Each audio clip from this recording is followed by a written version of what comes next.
Hello, welcome back to my video. I'm Tony again. Today we're gonna talk about topic danger.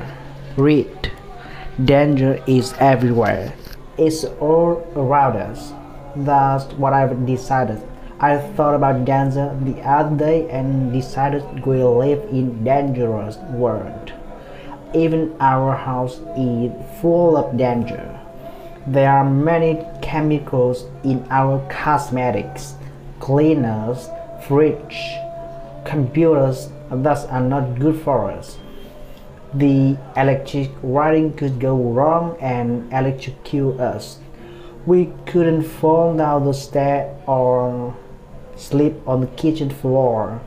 And then when we leave our house, we enter a dangerous world.